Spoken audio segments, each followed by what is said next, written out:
What's cracking? How's everybody doing? Out here, Candace got 184,000 in the chat. Yo, Candace is crazy, man. She got 184,000.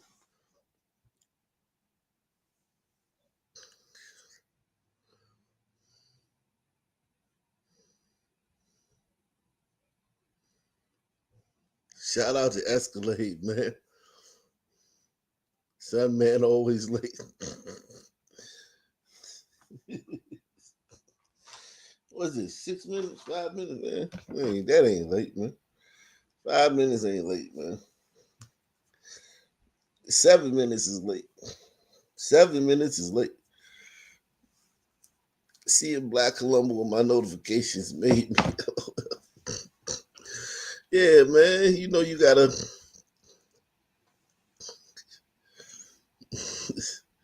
Yeah, man. We had a great show last night, man. Great show last night, man. Great show last night, man. I ain't gonna lie to you, man. I ain't gonna lie to you, man. Shout out to Gene B, man. Gene B, man. Salute to Gene B. I ain't gonna lie to you, man.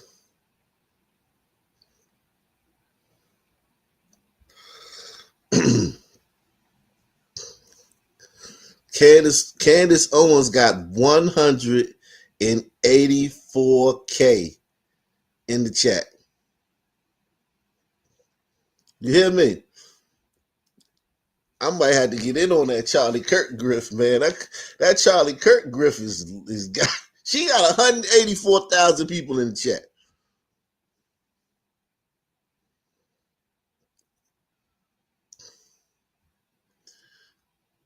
I know the Macrones like, oh yeah, the Macrones is rubbing their hands, man. The Macrones are like, yeah, keep getting that money. Keep getting that money, Candace. Keep getting that money.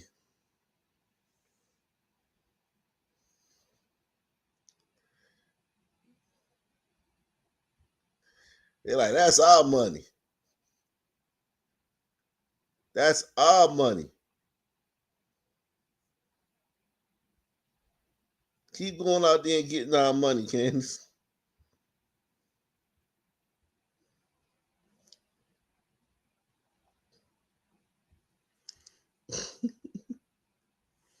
Shout out. Said Charlie J. Kirk is better than MLK. CJK.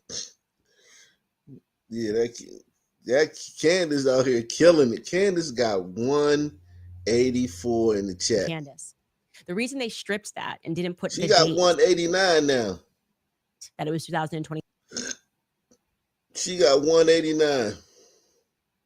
All hundreds on the super chat. Look at that.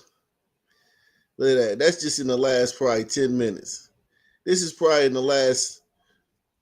It's probably in the last 5 minutes. She is. Listen, I gotta give it to her, man. She got 189 in the chat, man. Candace Owens got one.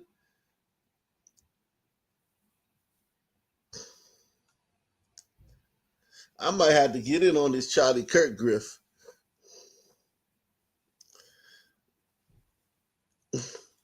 I might have to get in on this Charlie Kirk griff, man. She out here like, playing into all the conspiracy theories and shit.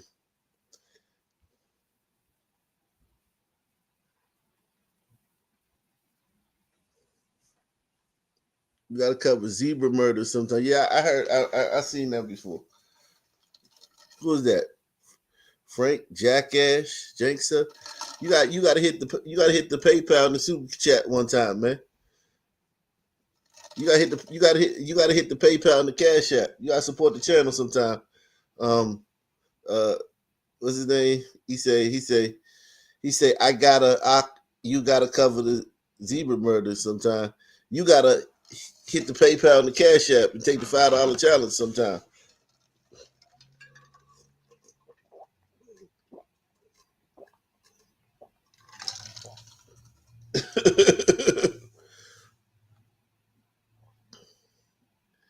All right, cool. He said, "This would say you got a Clark Sanders that Kirk story."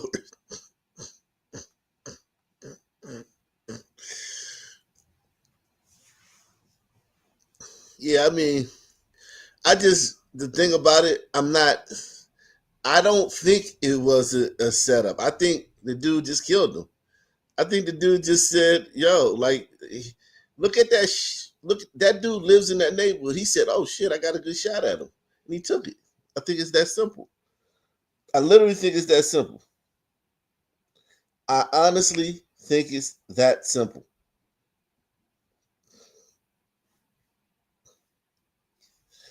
Like with Caitlin Clark, I thought the what was happening. I was really feeling that.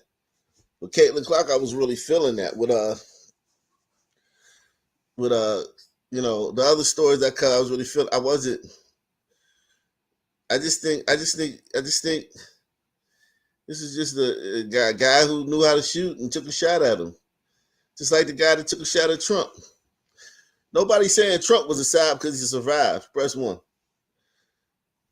Trump survived by the skin on his teeth. That's the only reason people ain't doing all that. If that guy would have hit Trump square in his forehead and killed him, we would be doing this about Trump. Oh man, since the government, it was Israel. But since the guy missed, all right, fuck it, he missed. The kid, they're like he missed. He can't be Israel, man. It ain't Israel, man, because he missed. Yeah, man, this shit crazy, man. Candace Owens out here. Candace Owens out here, like she killing it, man. Well, that's one thing I won't knock her for, man. She is killing it.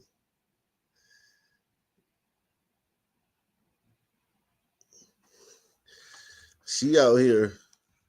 She out here.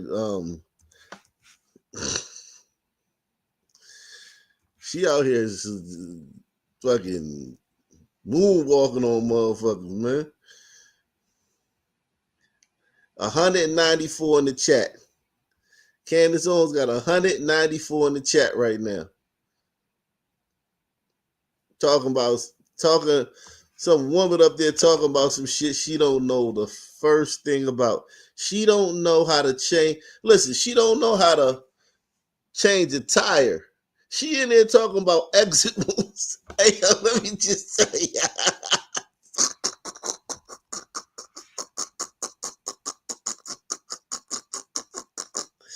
oh shit.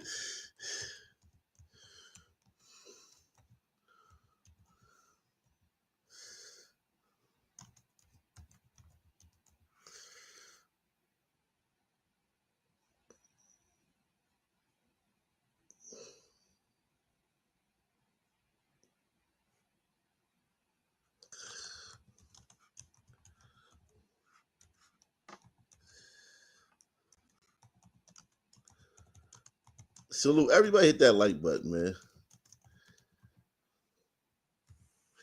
Everyone, everyone hit that like button, man. I might not be able to go in on the Charlie Kirk situation, but I can go in on Candace Owens, man. She got motion, dog. She got motion in the ocean, I think. She out here moonwalking on niggas, man. I ain't gonna lie.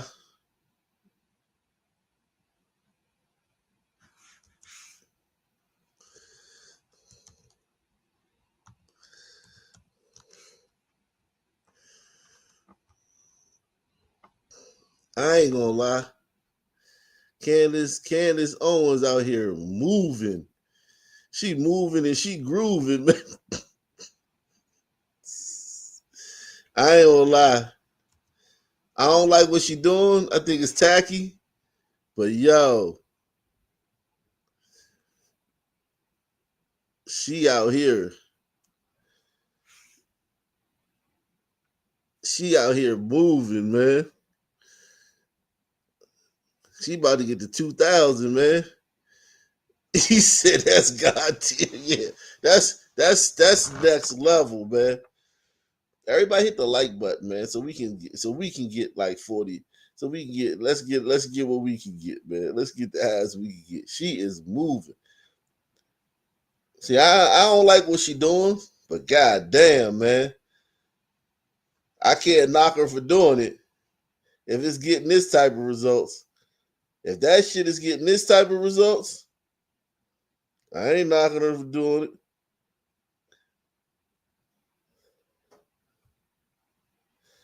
She out here. She out here Johnny blazing out here, man. Candace out here. Candace out here Johnny blazing on niggas, man.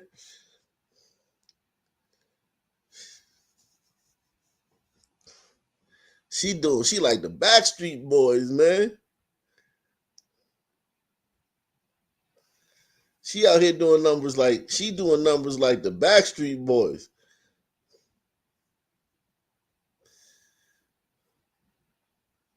She putting up Whitney Houston numbers, man.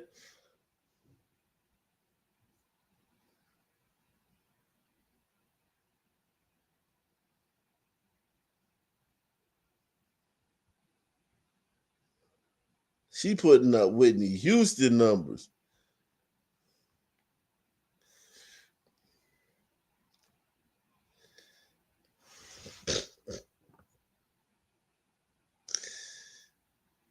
Damn. Girl.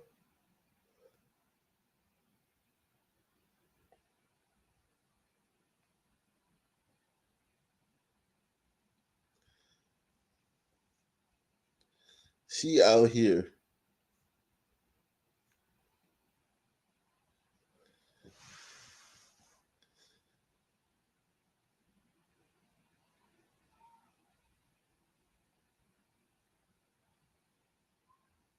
You added me on Twitch? On Twitter. Okay. You added me on Twitter. Watch the link. All right. Cool. Look at her out here. She got 199,000 in the chat. She is moving. Damn, we're gonna have to check back on her later, man. She doing her damn thing. I am not knocking that, man. God damn, that's a lot of motherfucking views, man. Dog, think about this, yo. I want you to think about something. Look at this, right? So this is just in the last what?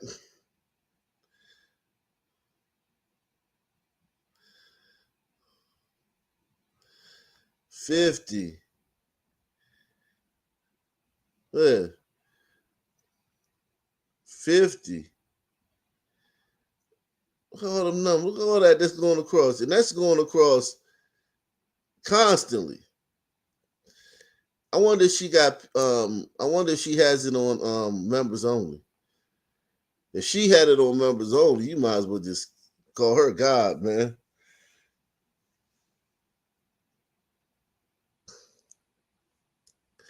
She out here. She gonna bankrupt YouTube. YouTube ain't gonna have enough money to pay her, man. YouTube gonna be like, yo, Candace, can we give you a can we pay you in installments?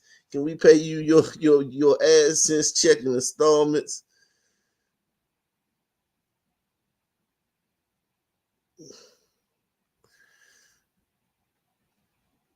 Can we pay you your AdSense check in installments? She out here killing it. Let me get started, man. Now to that breaking news happening in Queens. A 13-year-old shot in the head in Cambria Heights. Newscapter 7 was over that scene shortly after the shooting around 8:30 this morning. That child, we're told, now in critical condition, and police are still trying to find that shooter. Here's Eyewitness News reporter Shantae Lands. Joe and Sandra, that 13-year-old boy was shot in his head in this parking lot of this Dunkin' Donuts here in Cambria Heights. You can see police and detectives still on scene here. Those orange cones, that's where he was found. Yo, that's crazy work. That's crazy work right there. Tell me if you hear it.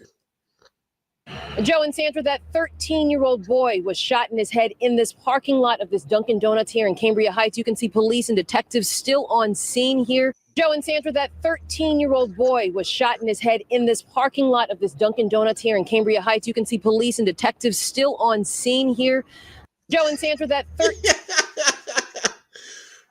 Press one if you heard it, man. Press one if you heard it.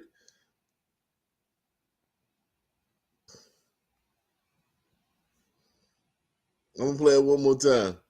And Sandra, that 13-year-old boy was shot in his head in this parking lot of this Dunkin' Donuts here in Cambria Heights. You can see police and detectives still on scene here.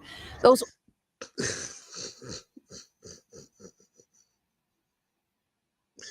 Y'all ain't hear it, man. That 13-year-old boy was shot in the parking lot of Dunkin' Donuts. The police and detectives, they still on the scene of the Dunkin' Donuts, man. The police is still on the scene at Dunkin' Donuts, man. Y'all need to get back to the goddamn precinct, man, and do some damn work. Hanging out at the Dunkin' Donuts, man. Pigs. Joe and Sandra, that 13-year-old boy was shot in his head in this parking lot of this Dunkin' Donuts here in Cambria Heights. You can see police and detectives still on scene here. Those orange cones, that's where he was. Now they say police love donuts. They say cops love donuts. 13-year-old boy was shot in his head in this parking lot of this Dunkin' Donuts here in Cambria Heights. You can see police and detectives still on scene here. Those orange cones, that's where he was found, according to witnesses that I spoke with. This is what we know so far. That shooting happened just after 8:20 this morning. Students were walking to school in this area. There are multiple high schools around here. That child was rushed to Long Island Jewish Medical Center, Cohen's Children's Medical Center, in critical condition. Long Island Jewish Medical Center. It's a conspiracy, man. Israel killed this kid, y'all. Listen, Israel shot this kid. Around here, that child was rushed to Long Island Jewish Medical Center, Cohen's Children's Medical Center, in critical condition. He continues to cling to life. I spoke with one man who heard the shots and tried to help. I just heard pop, and then I just saw the kids running down the block, and then I knew something was going on, but usually they're fighting, but then when I saw the kid laying down, I said, nah.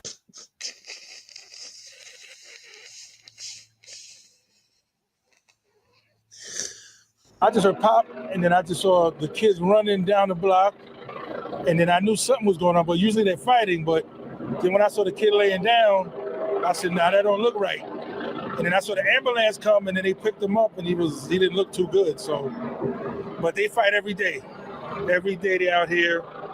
You know, you got the little gang members and the little kids fighting. And back out here on scene, detectives continue to comb this area for evidence. This is what we know so far about the suspect. Police say that he ran away. He's described as a male with an afro, wearing a white hoodie and a Jaws backpack. A male with an afro.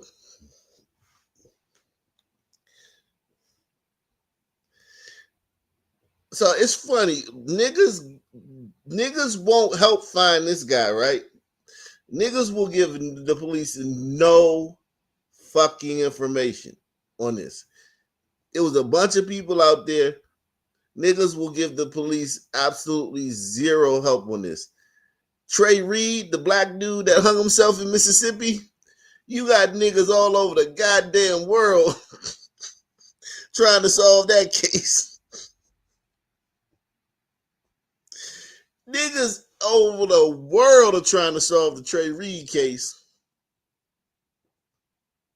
But this case right here, you won't get nothing from niggas off of this one? Nothing.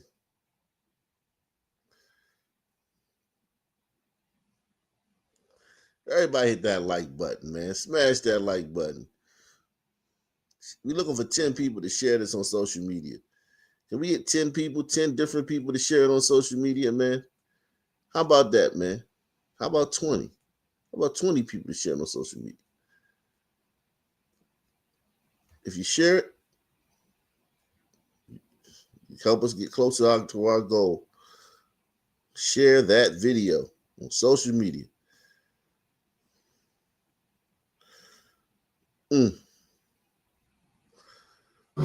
So far, no word on the motive as they search for that suspect. In Cambria Heights, Queens, Shantae Lands, Channel 7. No word on the motive.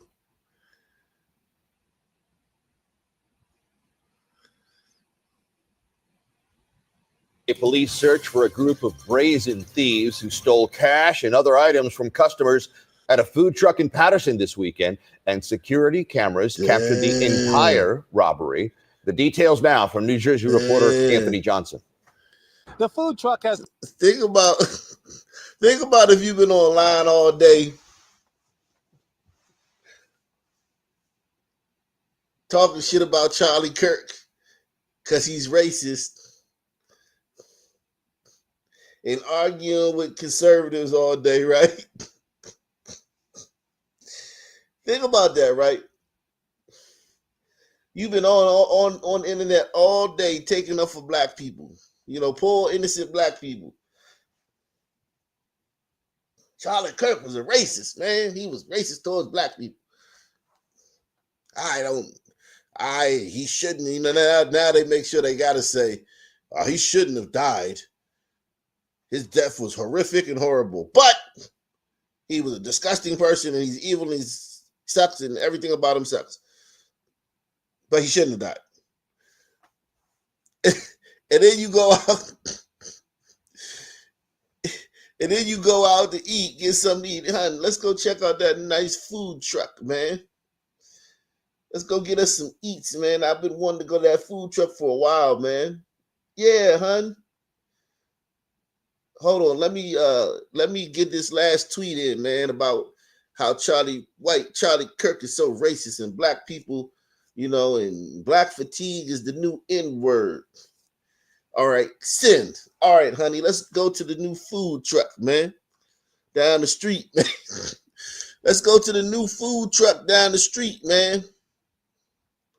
A police search for a group of brazen thieves who stole cash and other items from customers at a food truck in Patterson this weekend, and security cameras captured the entire robbery. The details now from New Jersey reporter Anthony Johnson. The food truck has been shut down for most of the day. The owner came out here but said she did not want to talk on camera. It has been at this location for the past 3 years and is very popular because there's a nightclub nearby. Numerous patrons were standing around the food truck, some ordering and others waiting for their order to be finished. That's when 3 men en masse started moving toward customers. It appears that it took those patrons a few seconds to realize they were being robbed. The gunmen started grabbing money, wallets, and cell phones from the victims, and they complied. Some patrons seemed stunned by what was going on. Others were unaware of the danger taking place right beside them. A police officer who was off duty arrived on the scene with his gun drawn as the suspects made a getaway. The food truck sits in a mostly industrial area. At this point, police are still looking for those 3 suspects. But during another food truck robbery some 2 years ago at a nearby location, a person was shot. Some of these food truck operators try to stay open 24 hours. But incidents like this may force each one of them to hire independent security for their safety and the safety of the people they serve. Fortunately, none of the customers were hurt in the incident at this point in time. Once again, police have not made any arrests, but they are looking to see if the suspects were involved in any other crimes. In Patterson, New Jersey.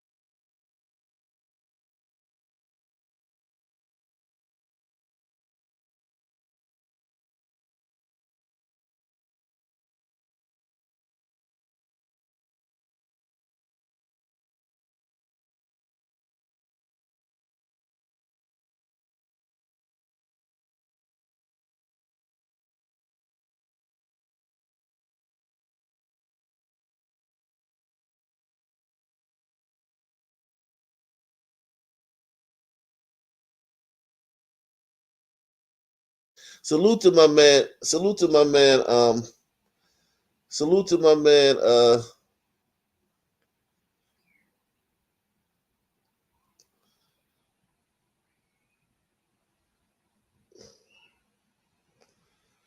Salute to my man. Demetrius. He says he wants me to do something on the zebra murders. I'll be doing the zebra murders, man. Trust me, man. I'll do it the next time it becomes up in the show relevant. We're gonna do the zebra murders, man. Salute to you, Demetrius, man. Shout out to you, man.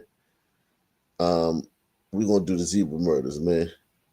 I don't know when I got muted. How long ago did I get muted? Did I get muted before I did the last story? Was I muted before I did this last story about the food truck? Was I muted before I did the last story about the food truck? I think I was. I was muted before I did this story.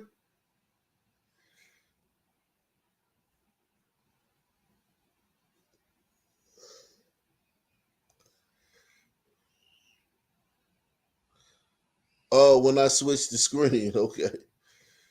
Okay. Oh, I got a doozy for you here. I'm not muted on this one, man.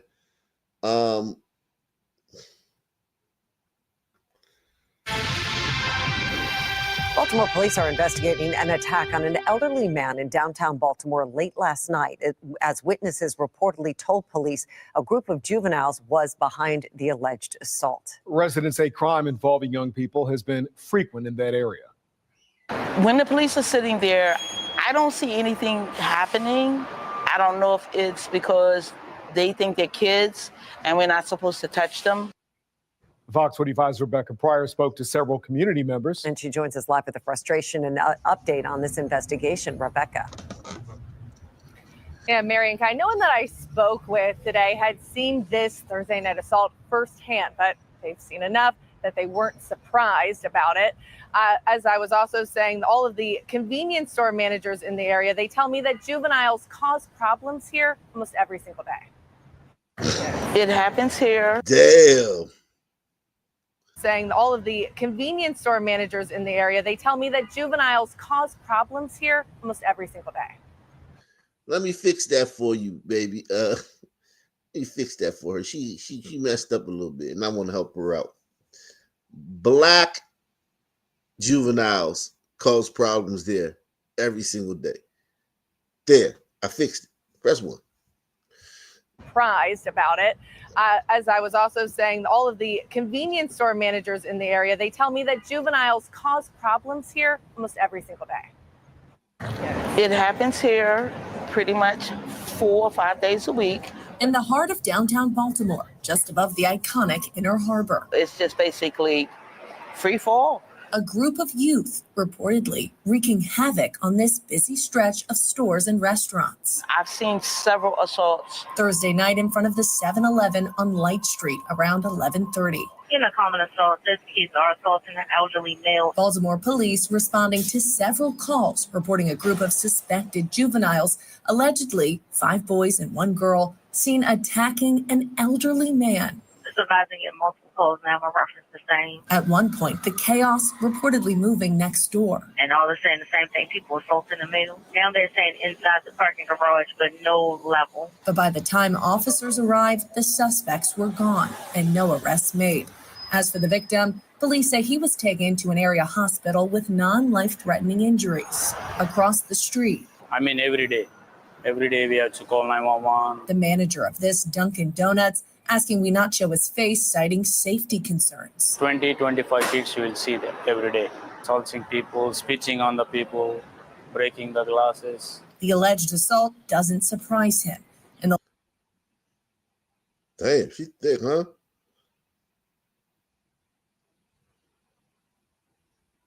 Show his face, citing safety concerns. 20-25 kids you will see them every day.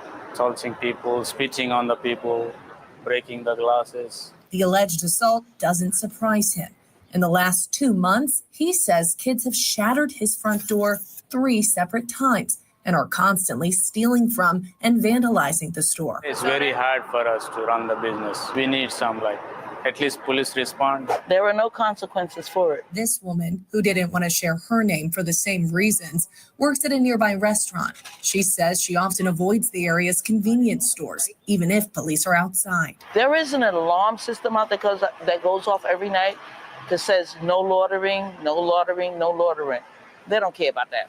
That's just music to their ears right now. Sounding their own alarm. As city leaders continue to tout record low crime, those working alongside one of Baltimore's main tourist attractions. We don't feel safe this area. I don't feel safe. Warning, there's still more work to be done. If you can't in this city go about your daily business without being attacked, hurt, it is wrong. Something really needs to be done.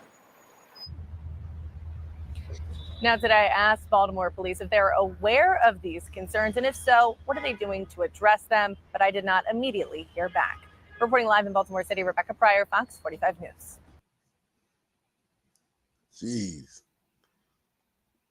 Damn.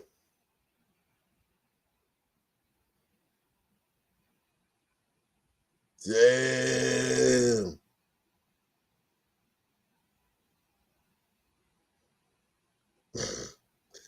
Them niggas, man, Jesus Christ, man. Salute to everybody out here, man. Man, everybody hit the like button, man.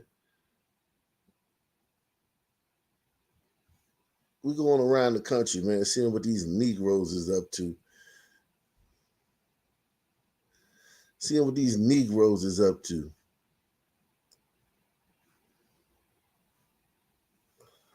Thanks a lot, Tyler.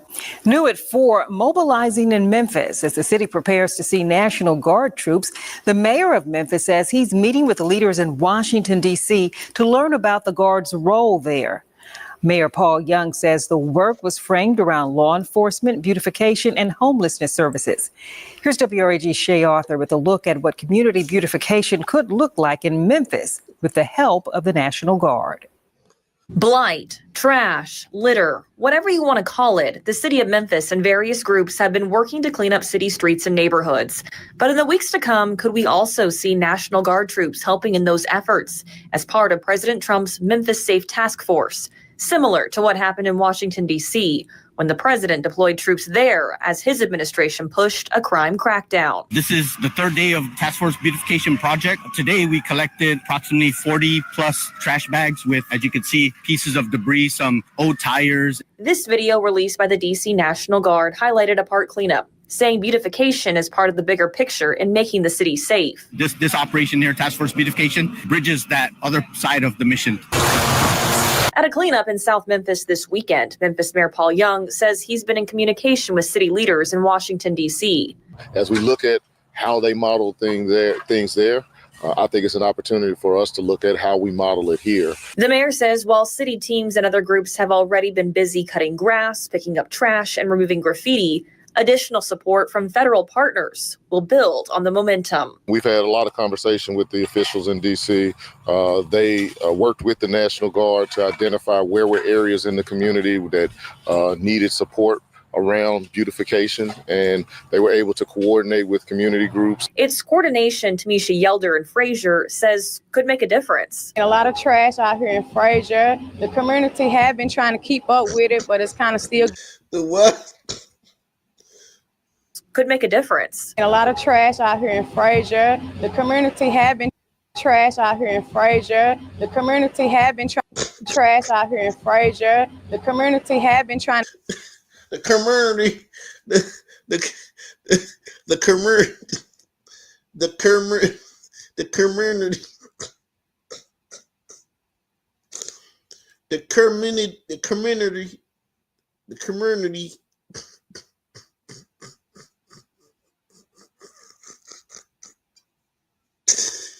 Yo, man. These people are crazy, man. Fuck. Hit that like button. 10 people share this. 20 people share this. When 20 people share this, take the $20 challenge, the $30 challenge, the $40 challenge. Support the show. We getting up there, man. We this is a tough time for us, man. Daytime on the weekdays, man. You got Candace Owens. I'm going head to head with Candace. Owens, man. Is she over? Is her show? Did she finish yet? Yeah, Candace Owens. Did you finish yet? So I can get some viewers. Yeah, I think she's done. She finished. Okay. She finished.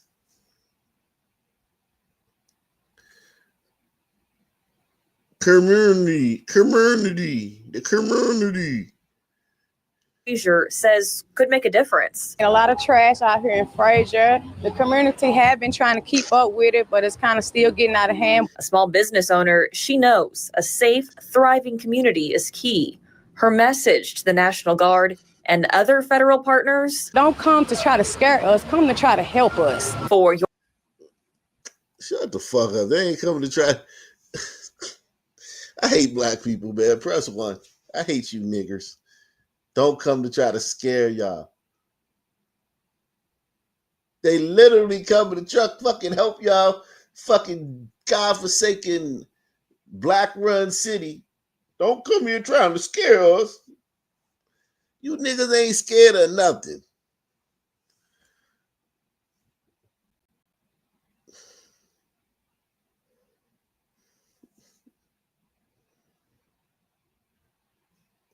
Scare us, come to try to help us.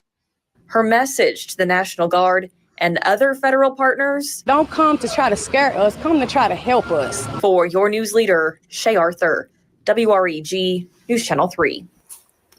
The exact date when we can expect to see the National Guard has not been released, although last week the mayor said it could be in as little as 2 weeks.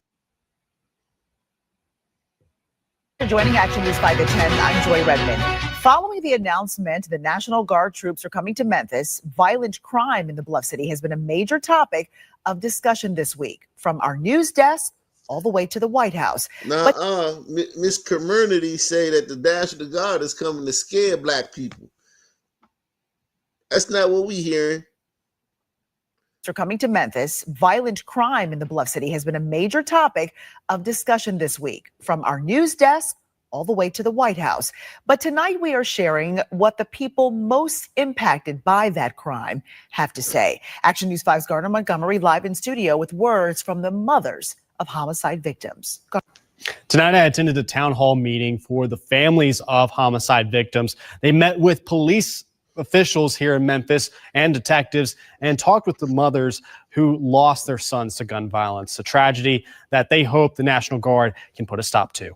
Thursday night, the Healing Center hosted a town hall for people who have lost loved ones to homicide in Memphis and Shelby County, presented by Sharika Carpenter, who lost her teenage son to gun violence in 2021.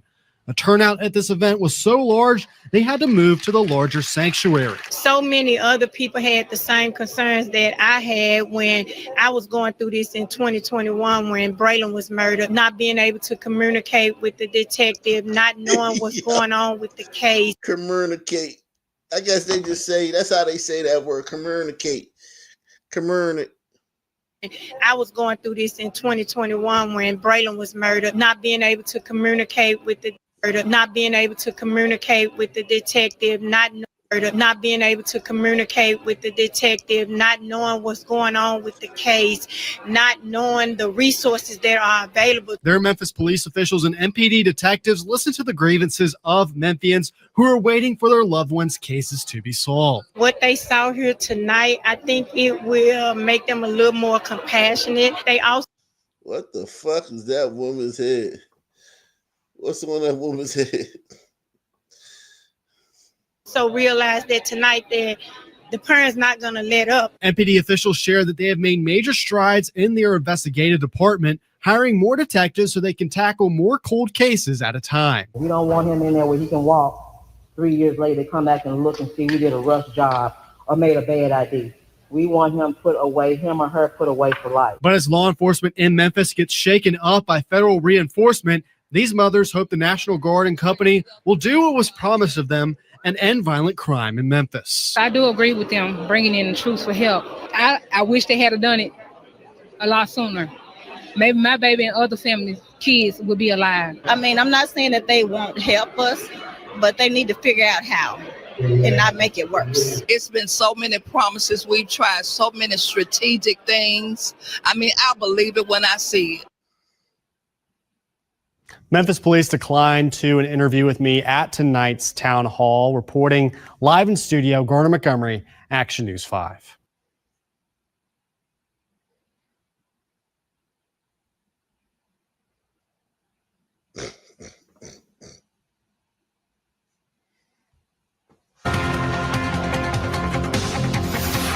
Now to a developing story. A D.C. firefighter is recovering after being shot during an attempted robbery. And D.C. police say the suspect, who was also injured, is 17 years old. It all happened on 8th Street Northeast on Capitol Hill. News 4's Mauricio Casillas is there live. Mauricio, we understand you just spoke to the victim. What did he tell you? Yeah, and this is a remarkable story. I just spoke to Gary Jekone, the firefighter who was shot by that suspect last night, and he says it was likely quick thinking that saved his life. Let me walk you through what he told me just about 30 minutes ago. He says he was walking toward his home right here on C Street Northeast when that masked gunman approached him. Jekone says that the gunman demanded his phone. He handed it over to the gunman, and that's when he says that the gunman allegedly pointed the barrel of the gun at his chest. Jekone says he grabs the barrel of the gun and pushes it over, and that is when the gunman fired. Now, the bullet struck Jekone in his chest, and he also says that that same bullet injured the gunman's hand. It's a remarkable situation. Look at this black teen that just tried to lynch this white man. We got proof of this. We got hardcore proof that that black teen tried to lynch this white man over his cell phone. Where's the outcry over this, man? We not guessing here, man. This nigga put a bullet in this white man. See, the white people, y'all gotta be on this, man. The same way you was on the Ukrainian refugee, man. This nigga done shot a white man. Racism. It's a hate crime, man.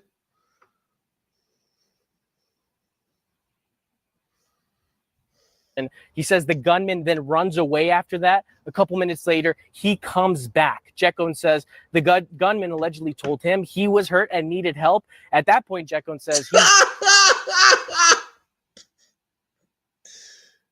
Yo, I want you to listen to this, man. Listen to this, man. You can't make this shit up. You cannot make this shit up.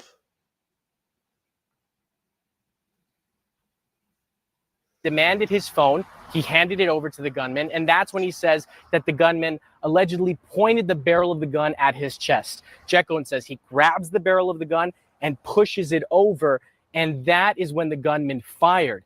Now, the bullet struck Jekone in his chest, and he also says that that same bullet injured the gunman's hand.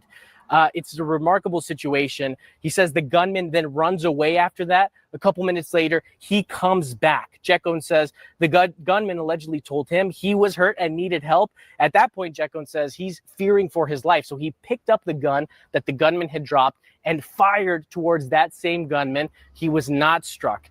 As that's happening, Jekone says he's got 911 on speakerphone. He's been waiting for several minutes. No operator has answered him. And that's when he says a neighbor walks out. The neighbor says, "How can I help you?" He says, "Dial the number to my firehouse," which is just a couple blocks away on Capitol Hill. And Jekone says that his fellow brothers and sisters of the DC Fire Department arrived just a short while later, were able to take him to the hospital. After that, DC police officers were able to arrest that juvenile suspected gunman a little while later. As you can imagine, a terrifying situation. Jekyll says that he's still trying to come to terms with what exactly happened, still processing everything that happened. He says he's so thankful that he's alive and that he was able to come home to his young children. I'm really sore. Like I said, the bullet's still in there. It's going to be a process to get back to 100%. And I'm still processing the whole event. It was a lot. I mean, the fact that I ended up getting shot and then have the gun in my hand, and it's a lot. I'm glad I did what I did and grabbed the barrel of the gun to get it away from me, because he had one in the chamber and clearly was ready to shoot, and he did. So I haven't probably processed everything yet. It's been not even 24 hours yet, and I'm just happy that I came home and saw my kids. Wow. Yeah, just an unbelievably scary situation. You saw the wound earlier where Jekyll was shot. He says that the bullet is still actually lodged in his chest because the doctors say it's too risky to try to operate and remove it. He says a centimeter the other way, it could have been deadly. Now you're wondering, why is he speaking out? How is he capable of speaking out and sharing his story right now? He says he really wanted to get the word out that he was able to get through this whole ordeal because of the help and the quick thing. You think Candace Owens can help us with this exit wound? Because the bullet didn't come out the end, man. He got shot point blank range. The barrel was to his chest, and the bullet didn't come out the other end. Didn't come out the other side. It's lodged in his. The bullet is still lodged in this guy's body. Somebody call Candace Owens, man. The preeminent forensic, the preeminent bullet forensic evidence person on the planet, man. Anybody got Candace Owens' number? We want her to tell us what happened here, man, with this bullet trajectory.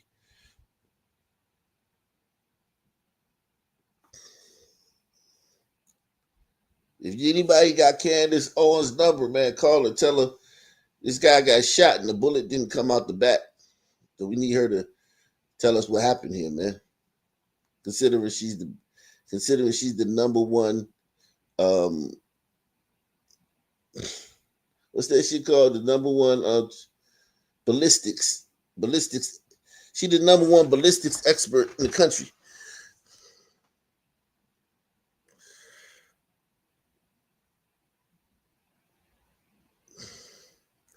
No, but he got shot at point blank range, though. Charlie got shot from 200 feet away. This guy got shot from the barrel. Did you listen to the story, man? You listen to the story, man? And pushes it over and the gun at his chest. Jekyll says he grabs the barrel of the gun and pushes it over, and that is when the gunman fired. Now, the bullet... Yeah, man. We need Candace Owens to tell us to tell us what really happened. Because this is a psyop too, right? This didn't happen either. This is a psyop. A firefighter got shot in DC. Right. Of course. This is just a psyop, man. They trying to get the National Guard to stay longer, man. They doing this so the National Guard can stay longer, man. We see through that shit. We see through your psyop, man.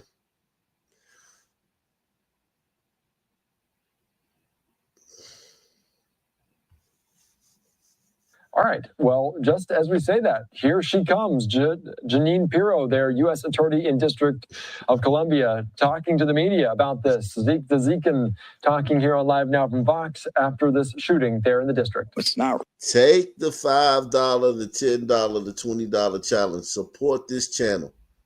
Support the channel, guys. Sponsor this episode.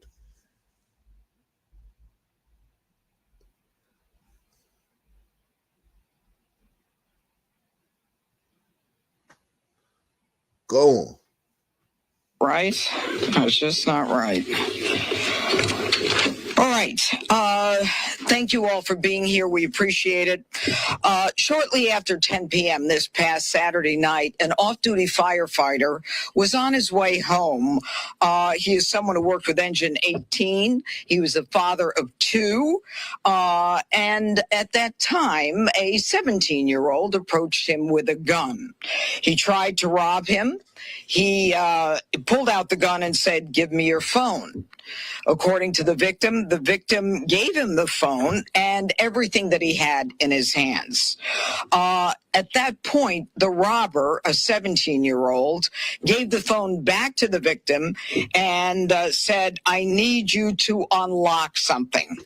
And obviously what the defendant wanted was access to what was in the phone and all of the benefits that come from that. It was at that point that the defendant put the gun to the chest of the off-duty firefighter, and the firefighter tried to grab the barrel of the gun, and at that point the defendant pulled the trigger and the firefighter was shot in the chest. And he started at that point to bleed out heavily, and it's our understanding that the 17-year-old was shot in the hand at about the same time. That 17-year-old is now in custody thanks to the work of the Metropolitan Police Department and the FBI, and we have the aide in charge who'll speak to you in a few minutes. Now, that case, or this case, is another example of juveniles with a gun who are going after the law-abiding citizens in this district. It is another example of why President Trump is moving to make sure that these defendants and that these young punks are being brought into the criminal justice system so that we have access to. She called them young punks. Oh, the mammies ain't gonna like that, man. The mammies are not gonna like that. The mammies are gonna listen. The mammies ain't gonna cheeky. That's like the second time I heard her call them young punks.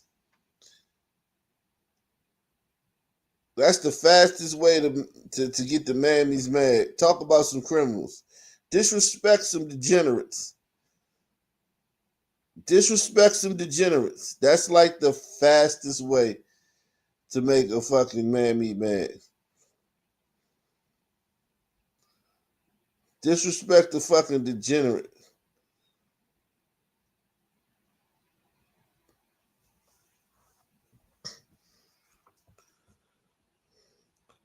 Yeah, that's definitely what he gonna say. I wasn't gonna shoot until he hit my hand and the gun went off. I don't give a fuck, nigger. You shouldn't have fucking been robbing people. I go to jail forever. Yeah, man. We gotta start making we gotta start making examples out these motherfuckers, man.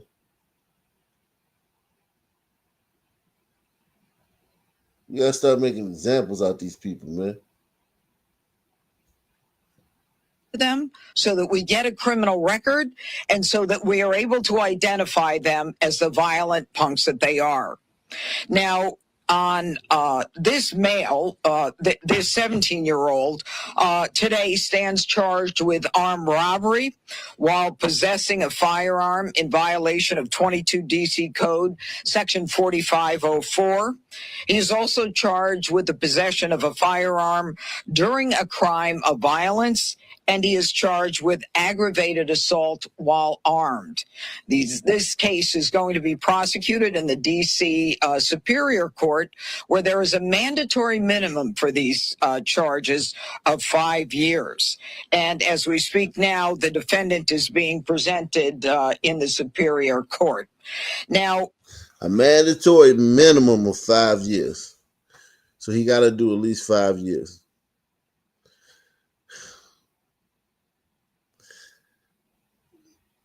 I mean, that's better than what they usually get. They usually get like probation and shit. So that is better. Like, I guess that's better. That is better. That is better. Whatever.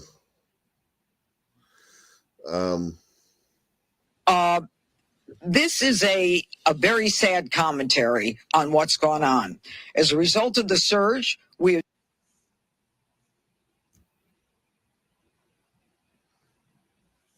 seen a reduction in violent crime, but we are continuing to see innocent Washingtonians in a situation where they're being approached by young kids with illegal guns who have no concerns about their accountability. And it is a reminder of why the president has decided to put additional resources into making D.C. safe for the people who live, work, and visit here. Now, these out-of-control juveniles who think nothing of illegally possessing a weapon and holding up individuals are now going to find that they will be made accountable, that there will be consequences, and there will be no more coddling of young criminals. This is why we fight. This is why we prosecute. And this is why the president is making safety a priority in the district. Now, I'm going to call upon the ADIC in charge, the assistant director in charge of the FBI, Darren Cox. He is in charge of the FBI field office. Hi, good afternoon. I'm Darren Cox. I'm the assistant director in charge of the Washington field office. First off, I'd like to thank you and your office for being so aggressive on charging violent criminals here in D.C. and making the streets safe. Also, to our partners, thank you for the partnership, our federal partners. 16 and 17-year-olds who commit armed completed robberies. Now, what I think is important to note is that we need to lower the age. We need to make sure that we get a net of all of those violent individuals, young ones who, who feel nothing or no consequences when they get an illegal gun and decide to use it. So, but there are also additional charges, as I stated.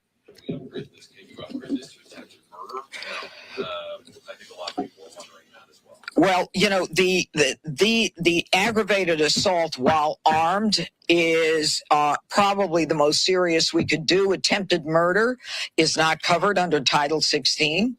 Murder is covered under Title 16. Armed robbery is covered under Title 16. Burg 1 and rape.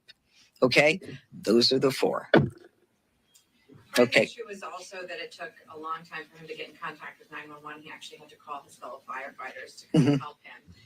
That's a continuing problem in the district that also creates issues in your office, I imagine. Has this office considered asking the president to reroute some of those National Guard and surge resources to helping with 911 and OUC? Well, what I have done is I've spoken with Mayor Bowser, and we are analyzing this situation and the call, what time it came in, how long it took to get the response out, and we're very coordinated. And if we think that there is additional help that's needed, we will certainly ask for it. But right now, we're working with the mayor, and she's been very responsive. And it looks right now like it was pretty good. What you've got is the victim who clearly made a phone call, then asked the neighbor to make a phone call. In the meantime, there was help coming out. So we're on it, but right now we're not ready to say anything beyond that. Do you think you can get 5 years, or would this person be released from juvenile when they turn? You are so smart. It's called the Youth Rehabilitation Act, also known as the YRA, which means that if you're under the age of 25 and you go to district court and there's a mandatory minimum of 5 years and you shoot someone with a gun, as someone did not that long ago on a bus, and you shoot him in the chest, which is very much like this. The judge decided, I'm going to give you YRA and I'm not going to give you the mandatory minimum. And that's why we have to change the law. That's why it has to be changed. Right now, the judge has that power, and we don't want that to be the case in D.C. We want them to be accountable. You shoot somebody, all right, you're in the midst of an armed robbery, a violent crime with an illegal gun. This guy's got a bullet in his chest. I don't think a judge should be able to say, I'm going to ignore the mandatory minimum. Separately, on another case, this Ms. Ferrer, who was the State Department official who embezzled over $650,000 recently. I think the prosecution was looking for 18 months. Are you satisfied with that conviction and with that sentence? Well, look, in a case like this, you know, I only get involved. Okay, so Janine Pirro, it's an uphill climb, man. The laws are so in favor. The laws are so in favor. The laws are so in favor of these young Negroes, man.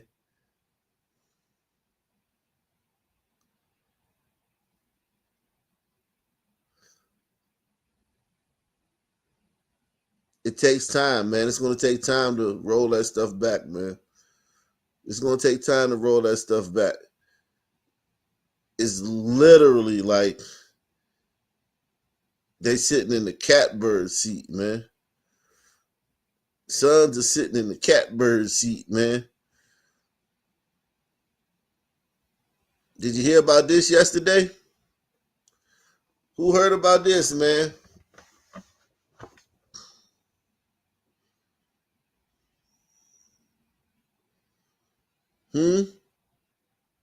Okay, let's get back to your news headlines now. The big developing story, as we mentioned, 15 people have been shot since 3:30 yesterday morning. In the most recent shooting, 7 people shot, 2 of them killed. This is Indianapolis. Indianapolis. Look at that shit. Indianapolis, man. Everybody hit the like button, man. Support the channel via PayPal, Cash App, and Super Chat. Let's see if we can get some people to take the $5 challenge to support the show. The show just depends on you guys. Know you, know us, man. Yeah, only 15 people in Indianapolis since 3 o'clock yesterday. Just 15 people, you know. Nothing, you know. Must be those racist Caitlin Clark fans. Press 1. Okay, let's get back to your news headlines now. The big developing story, as we mentioned, 15 people have been shot since 3:30 yesterday morning. In the most recent shooting, 7 people shot, 2 of them killed. CBS 4's Russ McQuaid has more on where that investigation stands tonight and what an eyewitness saw happen. There's not a lot going on out here in this parking lot just off of I-465 and West 38th Street on the northwest side, about 12 hours after somebody started firing off a gun in a parking lot full of people. I woke up from that nap and just noticed the scene around me, and it was normal. Everybody's walking around, everybody's having a good time, drinking, socializing, and then out of nowhere, rapid gunfire, nonstop. It's like the shots actually got faster. Out of all the homicides that have happened in Marion County so far this year, more than a quarter of them, 34, have happened between the hours of midnight and 6 a.m. For instance, downtown's a good example of that, where gunfire is not unheard of in the South Bar District on South Meridian Street after the bars closed. Also, that's where 2 juveniles were shot to death after midnight on 4th of July. Most of this crowd does come over here because of the scenery and their people who come to the bar. And a lot of times they do choose to just be outside in the parking lot and hang out. But it's also a responsibility as adults to make sure that we act as adults and do everything that we can to keep ourselves safe. The final tally at 6800 Shore Terrace, 2 dead, 5 wounded. 2 of them either walked into a fire station or a hospital. Okay, so where all the Trey Reed, the black people that's wondering what happened to that guy in Mississippi, where are they about this? The niggas have overlooked this. Niggas...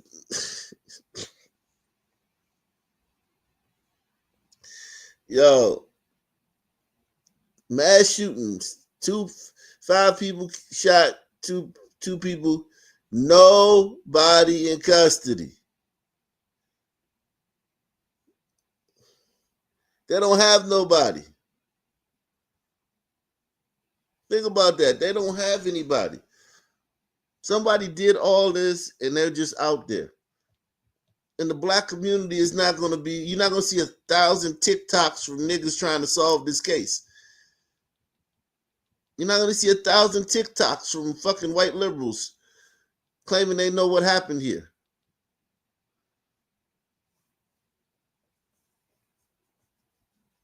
Emergency room. all of them victims of a late night out outside a bar and a liquor store. Walk away. Everything is not about your ego or how tough you may be or how tough you want to be. It doesn't make sense for all this to keep happening so frequent in the city like it does. You're out Sad here. to say, I did know one person, and yeah, no, I do feel sorry for his family because he was a good guy. He wasn't, a rowdy person. He wasn't angry or anything. He was very chill. He was positive, friendly.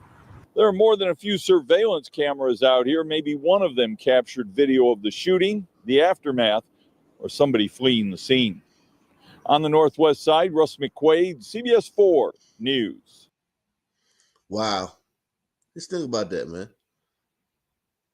Think about that, man. Tonight, police are searching for whoever pulled the trigger, killing 2 people, sending 5 others to the hospital in an Indianapolis shooting on the northwest side. City leaders and neighbors are now calling for people to resolve their disputes peacefully. News 8's Garrett Bergquist is here to share what authorities have pieced together at this hour. Garrett? That shooting along Eagle Creek Parkway was one of 5 in the span of about 8 hours from Saturday evening into Sunday morning. Those shootings left 2 people dead and put a total of at least 11 more in the hospital. A lot of people are getting hurt now just trying to go out and have fun. And it's just over petty reasons. Like, you're going to find out later in the story it was over something really petty and no motive at all to throw your life away like that. 11 more in the hospital. A lot of people are getting hurt now just trying to go out and have fun. And it's just over petty reasons. Like, you're going to find out later in the story it was over something really petty and no motive at all to throw your life away like that. Victoria Holmes was driving home Saturday night when she passed the scene of a shooting at this shopping center on Georgetown Road. She works there during the daytime. And then they had that blocked off by the time I got out the gas station. So I had to find a whole nother way. I'm just happy and I thank God that I wasn't around, when it happened, because anything could happen to me. The shooting had happened a little after 10:30. 3 people were wounded. So far, police don't report any fatalities from it. Officers say they arrested 21-year-old Carlos Eduardo Contreras. Just 4 hours later and 5 miles away, 2 people were killed and 5 more wounded outside Vibes Ultra Lounge on Eagle Creek Parkway. Police have not yet announced any arrests or released any suspect information in that shooting. It is sad because, somebody lost their family member, their brother or sister. Mayor Joe Hogsett says, tragic gun violence shook our city last night, and my prayers are with everyone affected. While such incidents can undermine our sense of safety, I know Indianapolis is stronger than this. Vibes also posted a statement on social media. On behalf of Vibes Ultra Lounge, we extend our deepest condolences to the families and friends of the victims whose lives were tragically taken last night. We also wish to offer our sincere apologies to our customers and the community for the heartbreaking events that occurred. While the details are still emerging, we know we have lost beloved members of our community whose absence will be profoundly felt. I just think people should just, think before they, take an action that's going to mess up the rest of their life, because it's not worth it killing these people and just to prove a point or just to make yourself look tough or whatever the case may be. In all, police say they have arrested suspects in 4 of the 5 overnight shootings. Once again, though, they have yet to announce any arrests in the Vibes Ultra Lounge shooting. I'm Garrett Bergquist for Wish TV and WishTV.com. All right, thanks, Garrett. Wish TV and its parent company, Circle City Broadcasting, have launched a $2 million campaign to help curb youth crime and violence. It's called Youth. A $2 million. So they about to throw $2 million into the ocean.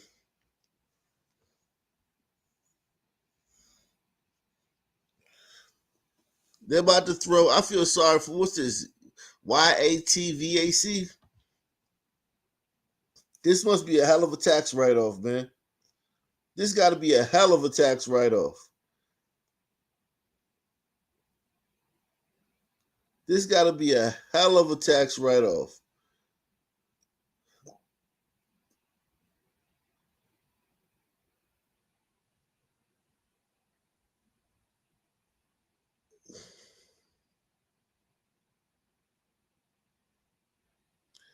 $2 million in Indianapolis to educate, inform, and provide support to savages. In this case, man, I think it would be better to go to a village in Africa. Go to a village in Africa and just like buy $2 million worth of bags of grain. Bags of grain.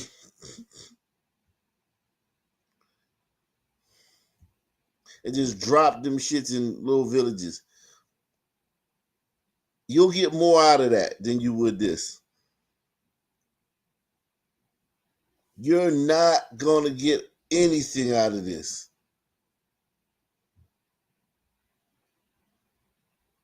You're not going to get a friggin' thing out of this. Okay? Not a single solitary thing. Nothing out of this $2 million. This $2 million is literally, it's pissing me off. They could have gave me that $2 million, man. They could have super chatted me that $2 million, man.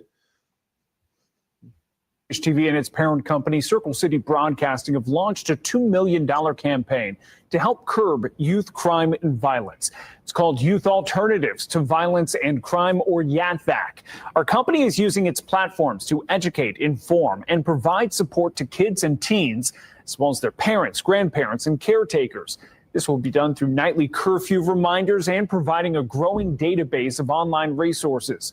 Just scan that QR code on your screen. That will take you to the YATVAC page on our website, wishtv.com.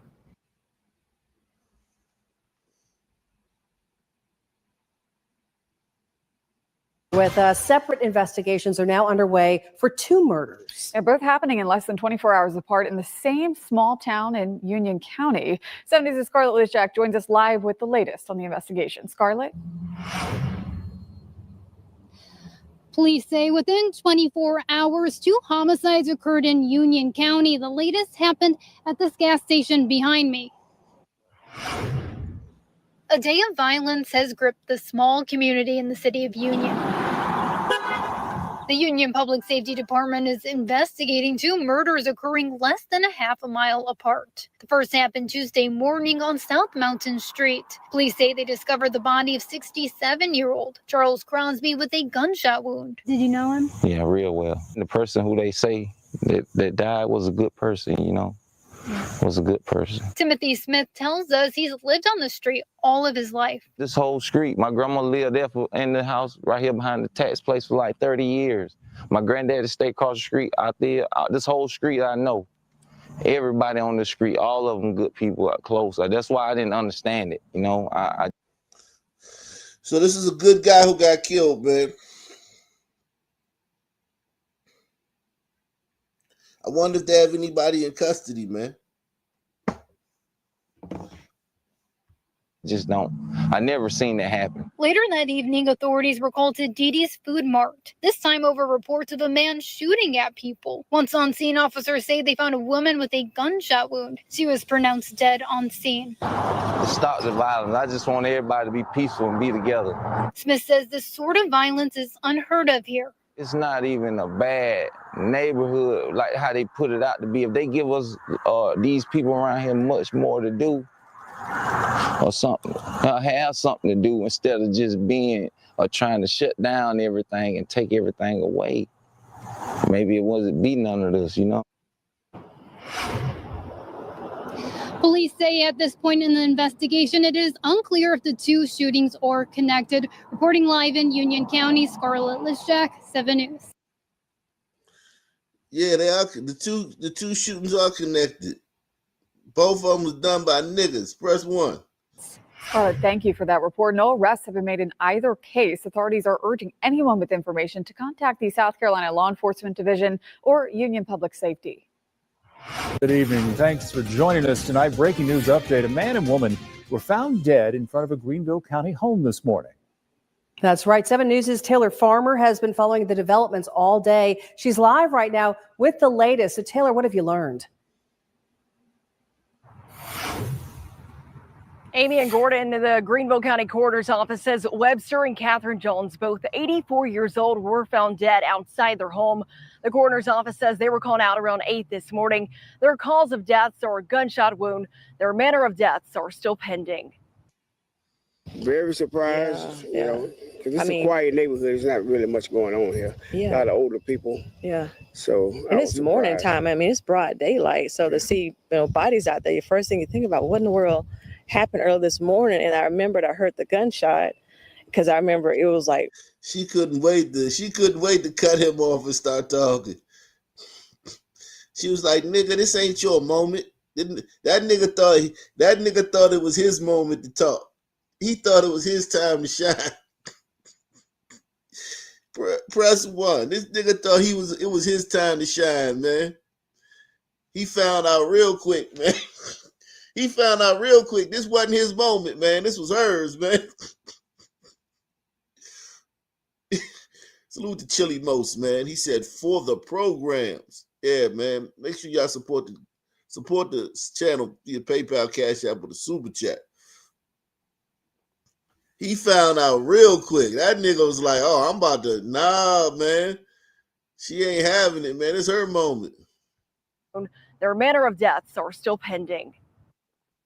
Very surprised, you know, because it's a quiet neighborhood. There's not really much going on here. A lot of older people. Yeah. So, and it's morning time. I mean, it's broad daylight. So to see, bodies out there, the first thing you think about, what in the world happened early this morning? And I remembered I heard the gunshot because I remember it was like a pew sound. I thought that can't be good. Neighbors Kim and James Satterwhite say the morning started off quiet as they got ready to take their son to school. But after hearing gunshots and walking outside, that quickly changed. She went ahead and took him to school and rode by and saw the bodies on the ground. And there I came on down on my foot and I saw the bodies on the ground and I looked. No tape was up. Cops was out there, but they hadn't taped anything off yet. The home where the man and woman were found dead in their yard is located on Wingate Road off Augusta Road. Deputies tell us both people are believed to have suffered from gunshot wounds. Investigators say a firearm was recovered near their bodies. Realistically, it's visible trauma. Neighbors say the scene was could be a murder-suicide. A murder-suicide. shocking and difficult to process. It did not look real at all. It was like a Halloween scene, like someone put stuff out there. And she was laid flat out. She got, it looked like stab wounds to her chest, right in the middle of her chest, a whole lot of blood in the middle of her chest. But he was in a fetal position, curled up. EMS pronounced the victims dead at the scene. Deputies say there is no threat to the public, and they believe this to be an isolated incident. I didn't think no one came and actually murdered anyone. That never crossed my mind. And I know them; they don't cause any trouble to themselves. Yeah. I just felt like something happened domestically between the two. Satterwhite said what happened doesn't strike fear in the community, but it reminded him to check on those around him. Most people in this neighborhood are up in age. So just kind of look out for your neighbor or whatever's going on, because maybe someone could have seen tell signs that something was wrong. Maybe it's when it happened. Look at how much shit has happened. Look how much shit we've covered. Those of you who are just getting here, but those of you who've been here since the beginning, look how much shit we've covered. Look at how many niggas kill and shoot and harm each other on like a slow day. There's no big stories in the news today coming out of nigga stand. And now we've covered like 10 or 15 already. And there's plenty more to go just from yesterday and today.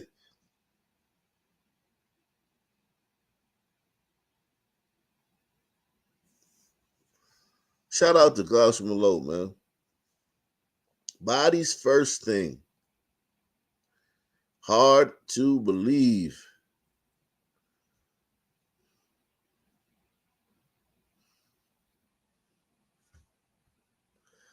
I'm a little bit confused by that.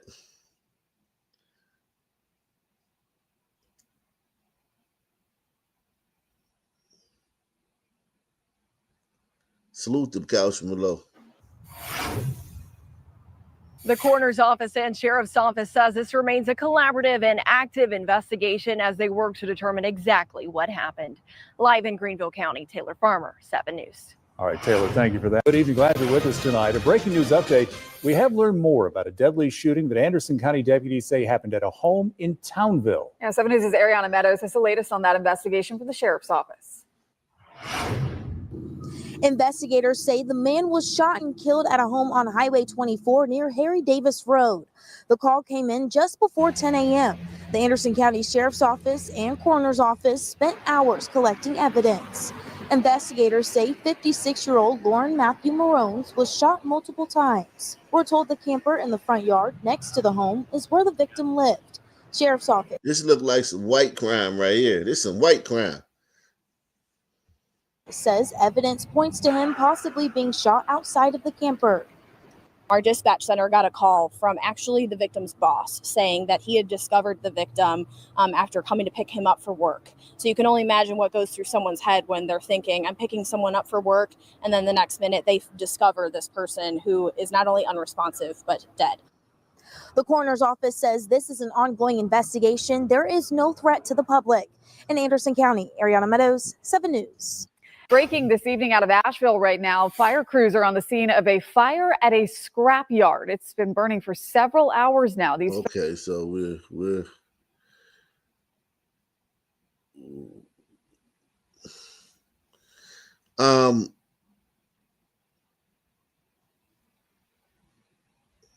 Good afternoon. I'm Mitch McCoy. I'm the Director of Public Affairs and Information for the St. Louis Metropolitan Police Department. All the information that I am about to share is preliminary and could change as the This is a breaking news alert. Good evening to you. We come on the air with breaking news tonight at 5:30. It comes from North St. Louis.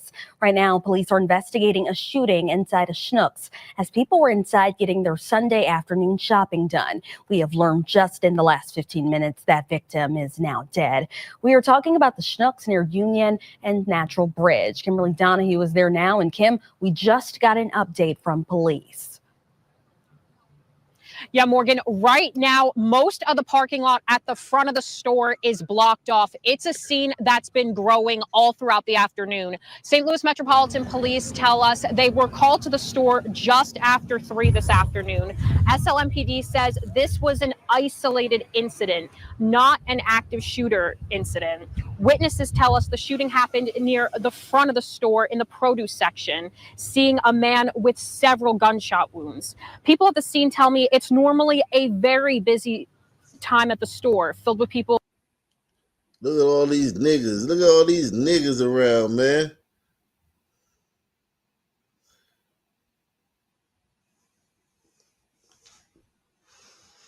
Time at the store, filled with people doing their weekly shopping and getting ready for Sunday dinners. We spoke with one of the store's security guards who found the victim. He says he's troubled by violence finding its way into a community staple. Everybody's traumatized, the customers, the employees, because again, you know, since I've been here, very, very few things happen up here.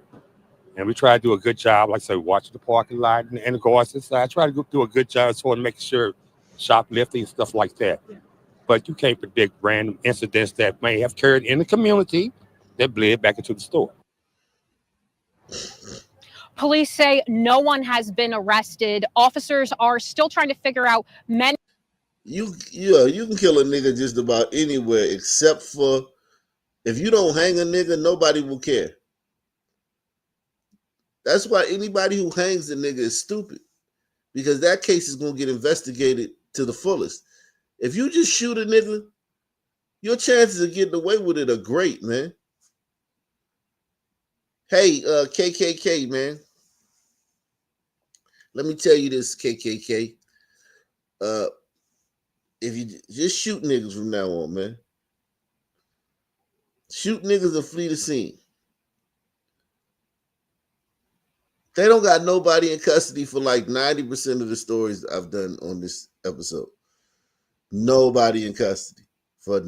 It's been like 30 shootings we've covered. And nobody's in custody. Maybe no, one was in custody. One, they had that Ombrito in custody. It was an Ombrito shooting. They had an Ombrito in custody. It's like, damn. Just shoot a nigga. Unknowns, including how many people were involved. Anyone with information is encouraged to contact SLMPD's Homicide Division. Reporting live in North St. Louis, Kimberly Donahue, First Alert 4. All right, Kim, still a lot of questions tonight. Thank you.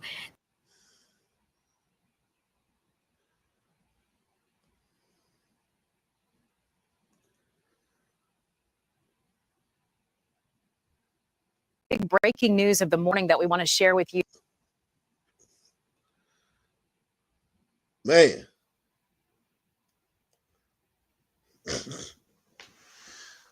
Please take the 10 to 12, the 13 to $14 challenge.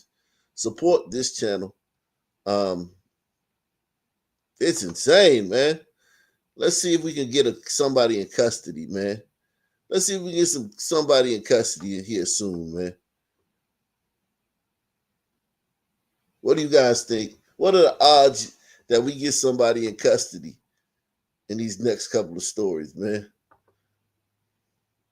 Big breaking news of the morning that we want to share with you. DeKalb County Police are needing the public's help in identifying 3 suspects in a burglary that turned into a homicide. Now, around 10:36 on Saturday night, DeKalb County officers were called out to Citation Drive, and there they found 36-year-old Anna Scott. She'd been shot.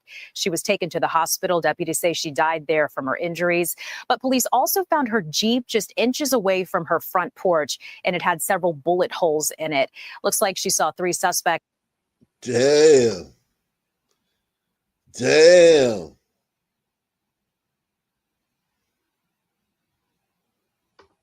Had several bullet holes in it. Looks like she saw 3 suspects on her doorbell camera trying to break into her home. So what you're seeing right there on your screen is a screen grab of that video. Looks like one of the suspects there that were able to capture them. So take a good look if you can. Doorbell camera also shows the burglary in process, shows the moments that she pulled up onto that burglary that was happening.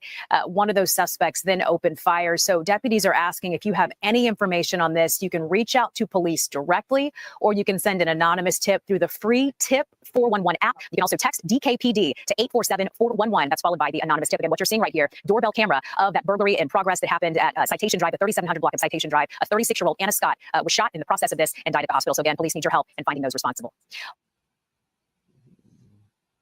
Man. Nobody in custody. Jeez. It's hard to get a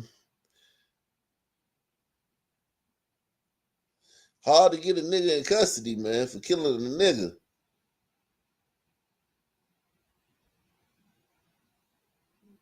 Is this the same story? Developing now here at home, DeKalb County Police, they are searching for 3 men in connection with the burglary turned deadly shooting. We know that this happened Saturday night just after 10:30. And as Joe Ripley reports, the shooting has a neighborhood shaken tonight. Where's my flashlight? I need a light. Helping a neighbor in need. Come on. Oh. In this surveillance footage from around 10:30 Saturday night, you can hear a woman crying for help after getting shot. One neighbor saw the scene on Citation Drive in DeKalb County from across the street. Well, I just pulled up and went inside, shut the door. As soon as I got inside, made a few steps inside, put my bags down. I heard and I heard a car screech off and something hit the curb. It seemed like. DeKalb police shared this doorbell video with 11 Alive. You can see someone trying to pry the home's door open. Another man is armed. One tries to hide behind a bush as a Jeep rolls up and the gunfire erupts. That's not fair for anybody, and the family members and the person themselves, you know. To steal and rob from somebody, man, you're taking a chance already. What's happening? What's up? You know how terrifying that is? To know that 3 niggas is outside your house waiting? Well, it looks like, I don't know whether she pulled up, because is this her in the car? Yes, that's her in the car. She was pulling up as they were outside. That's horrifying. Especially as a woman. Like, I don't think you understand. As a woman, you coming to that, like, first of all, even if you're a man, you already know you're outnumbered. But as a woman, you're outnumbered times 2. You know what I'm Yeah. saying? Yeah, you don't even know how to deal with these situations. Wow. That is sad, man, because she came home and they instantly started bucking at the car. So it was like before she probably was startled, scared, and then boom, they shooting at her. It's like a nightmare, you know? Yeah, nightmare that like you wake up and you're either in heaven or hell. Like what the Jeez. Right. golly. And these are niggas. You can see it in the last video. That was a nigga that was staring right at the there's a nigga right here. Mm-hmm. And nobody cares about this woman. They care about Trey Reed and shit. Trey Reed who killed himself. They know they can't blame this on white people, so they just don't give a fuck. That's why I could say niggas are awful all the time. You know what I mean? They Right. don't give a flying. There'll be not one TikTok about this. Not one. And the sad thing is she may be one of them, you know, and I'm saying this as a Sun woman. She may be the one who didn't give a fuck about other, you know. Oh, Charlie Kirk, yeah, of course. We know Yeah. she probably been fucking talking big shit about Charlie Kirk. She probably didn't know who the fuck Charlie Kirk was before he got killed, and probably was online talking shit about him.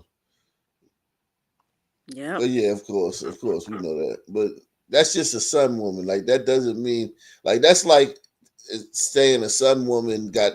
You know what I'm saying? It's like saying she breathes. Like that. That's just all of them is going to do that whenever a white person die. You know, it's a white conservative die. They all going to make fun of a white conservative if they die. Yeah, Rush or a black Limbaugh. conservative. Yeah. Yeah, Either or a one. black conservative. Yeah. They was going. All black women are going to rejoice at the death of anybody who doesn't agree with them. Ideology. Live, you can see someone trying to pry the home's door open. Another man is armed. One tries to hide behind a bush as a Jeep rolls up and the gunfire erupts. That's not fair for anybody, and family members and the person themselves, you know. To steal and rob from somebody, man, you're taking a chance already because you can get shot or killed by doing it. Police say 36-year-old Anna Scott was shot and taken to the hospital where she later died.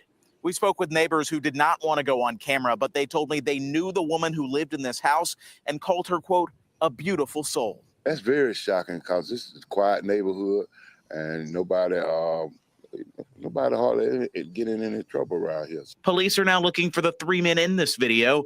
In his 6 years living in the neighborhood, Jerome Willis says he's now taking more precaution to stay safe. They should find them as quick as possible. Only thing I can say, I hope I'm prepared if they try that with my house. In DeKalb County, Joe Ripley, 11 Alive News. Our thanks to Joe for that report. Now, anyone with information in this case is asked to call DeKalb County Police. You can also send an anonymous tip through the free Tip 11411 app, or you can text DKPD to 847-411. Boy, oh boy. You niggas are awful, boy. Alarming details. Good morning, Jason. The sun's been sunning, boy, since you've been going live. What? Yeah. It's a crazy, and this is a slow day. This is like just a regular old Monday. This is just what sons do. This is like their default setting. This is not even a big thing. This is just fucking hey, hun, what's for dinner? Fucking grilled cheese sandwiches and shit. This is not no special day. This is just another fucking day in Blackistan, and these niggas are doing all this shit. Good morning, Mark and Charlotte. So this story is peak Chicago. While Governor Pritzker and Mayor Johnson continue to balk at federal help to reduce crime, their plan to reimagine public safety actually dressed up a career criminal as a community peacekeeper. That peacekeeper was recently charged with felony murder. Early morning, September 11th, a stolen truck smashes through Chicago's Louis Vuitton store on the famed Magnificent Mile. Thieves grab nearly $700,000 in luxury loot, stuffing it into getaway cars. But one car blows past a red light, plowing into another vehicle and killing a 40-year-old expectant father who was on his way to work. 7 people are charged with first-degree murder, burglary, and retail theft. But what makes this more than just another Chicago headline is who one of the defendants turned out to be. Just days before the deadly crash, Kellen McMiller wasn't hiding from Illinois officials. He was being celebrated by them for supposedly making the community better off. They feel safe or safer around you. Shoulder to shoulder with Governor Pritzker at a peacekeeper event, Kellen McMiller wore the yellow vest of a so-called trusted messenger. Chicago's alternative to policing. The idea is to send civilians to patrol violent neighborhoods in the hope that they can get crime under control.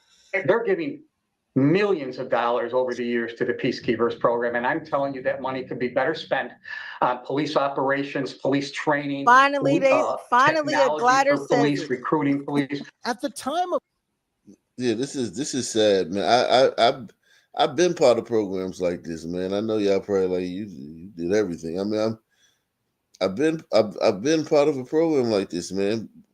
With the get money from the DC government and shit, and you're supposed to go out there and fucking outreach and all that shit, man. That shit is a fucking you can't do it. It just don't work, man.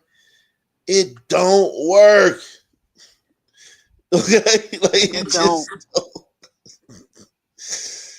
You know what I'm saying? Like you can't help niggas, man.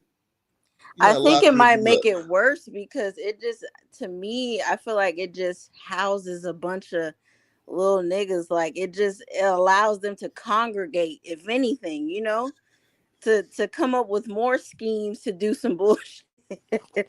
In my opinion. And a lot of things too, though. Like I think the only thing that it does help is that those actual niggas that are like the violence interrupters or the community outreach people, for the most part, and I mean for the most part, not like I say like 70%, they've toned down their street activity. A lot of them still in the street, but they tone it down. They're not like, because they got a job now. You know what I mean? They got something to do. You know what I mean? And even though they're not doing anything, just putting that jacket on and going to the office and hanging out and talking about the game all day, and then like maybe like, having like a fucking picnic in some community. We need some hot dogs and some fucking bags of chips and balloons. We're gonna set up this tent over here in Martin Luther King Jr. Avenue and have some outreach, and people can come by and we can talk to them and tell them what we doing in the community. Even little shit like that, it give them something to do. But the actual crime in the street, they don't affect that shit one bit. Mm-hmm. You know what I'm saying? Not one bit. Because here's the thing. The police got the crime. But the police, like, the little girl get hit with a stray bullet. And nobody can figure that out. That's where we need you niggas, right? That's what we paying y'all millions of dollars a year to find that out. And they can't do that. The one thing that we need you to do. You know what I mean? The case that we haven't solved, the case that we can't crack. Go out there in the street and use your contacts in the street and find out who killed little fucking goddamn Tarika, and who killed little, you know what I'm saying? Who shot up the fucking house, the wrong house, and killed fucking little fucking whoever the fuck, right? But in order for you to be able to do that, people have to talk. Like, people have to say who they saw that night and say that they saw little John coming out the house at 10:50. You know what I mean? But if no one's talking, then Well, what? here's the thing. The hood know. I've been around there like that. Like niggas in the hood know who did that shit, right? They know who did that, and the hood talking, and everybody, like people who know in the know. If you in certain circles and shit, you'll know depending on what happened, depending on the shooter, depending on the murder. You may be in a certain circle where you'll know, and people will know, and everybody knows, right? But that nigga ain't about to go fucking tell that shit to the police. He ain't snitching. That violence interrupter ain't about to snitch. He still got a street code. These niggas still live by the street code. Mm-hmm. They ain't about to go, yeah, oh yeah, I heard some niggas talking. And I was at a dice game the other night and I heard some niggas talking about who, yeah, it was Lil John. He ain't about to tell the police that. That's snitching. Jesus. And that's the one thing we need you for. Because police been doing police work for eons. They got all the other shit. They need you for shit like that. That's the one thing that you could be good for. And they can't do that. Shit is a shame, man. It's a damn shame, man. It is a damn shame. Hit the like button. Support the channel via PayPal, Cash App, or the Super Chat. Take the $5 challenge, the $10 challenge. Support the damn channel. The photo op, Kellen McMiller had open warrants in 4 states: Illinois, Indiana, Wisconsin, open 4 states, and Florida. This is a circus here. Like, what kind of atmosphere is this? In Chicago alone, McMiller racked up at least 15 arrests. In Miami Beach 4 years ago, cops had to tase the peacekeeper after he allegedly hurled a liquor bottle at a patrol car and shoved the cop. He was charged with battery on a law enforcement officer and resisting with violence. There's a lot that would disqualify individuals for working for the city of Chicago as an employee, working for police departments as an employee. But I don't believe there's much disqualifiers for working for the peacekeepers. God damn, look at all the much. Mark Schroeder, Governor Pritzker's office, has since deleted the photo of him smiling. That actually helps him, though. Being a street guy, like, that helps him. Think about it. You're looking for people to go and talk to gang members and, litigate beefs between gang members. Even though we know it's bullshit, but the prime candidate for that would be a street guy. You know what I mean? Right. So that background actually helps you in this. They don't want fucking Poindexter going out there on the corner. Poindexter ain't even can't do that. Even though they're not doing shit, the idea of it, you can't have Poindexter doing it. Mark Schroeder, Governor Pritzker's office, has since deleted the photo of him smiling with the career criminal peacekeeper. And by the way, this isn't some shoestring budget either. The state of Illinois reportedly pumped in $34 million in 2025 alone for this program. Of course, that's money that could have been going to putting more cops on the streets in dangerous neighborhoods rather than outfitting these allegedly shady characters. I think Wicked's in the back. Vests. These peacekeeper programs aren't working. Clearly, this guy didn't want to keep the peace at all. All right, Jason, thanks. All right. The sunman in LA that was stabbed up was payback for this sombrero. You said what? The sunman that the sombrero stabbed in LA in front of his kid was payback for this sombrero. Hey, don't let this distract you from the fact that the governor said that Trump was making Chicago unsafe with the feds. So think about that. Story in Chicago, is that a big story in Chicago? Not as big as it should be. Think about how embarrassing that is, dude. Yeah. But that's gonna be a great commercial when elections come around, though. That picture with the sun man. Yeah. Yeah, that picture. Yeah, definitely. That's all. Yeah. Oh my God. That is a fucking campaign ad if I ever seen one. Yeah, man. Look, this shit writes itself. You cannot make this up, man. I'm telling you, man. I mean, who in the fuck is vetting the governor's security? You have a son man with 4 warrants in like what was it, 4 states? How Yeah, warrants in dangerous? 4 states. Yeah, yeah. I mean, he's doing smash and grabs in downtown Chicago. He wasn't like he didn't like go to the burbs and like rob some like warehouse off in the cut. He did that shit in downtown broad Right. daylight. I mean, look, killing the Umbrito, I could forgive, but looting the Louis Vuitton store and the Mag Mile, you must be out your kind picking mind. That's it. Yeah, something up, man. Something. The brazenness of that, man, is just absolutely insane, man. Jesus Christ. I don't know, man. Hey, one thing's for sure, Rock, man. I miss Kim Fox.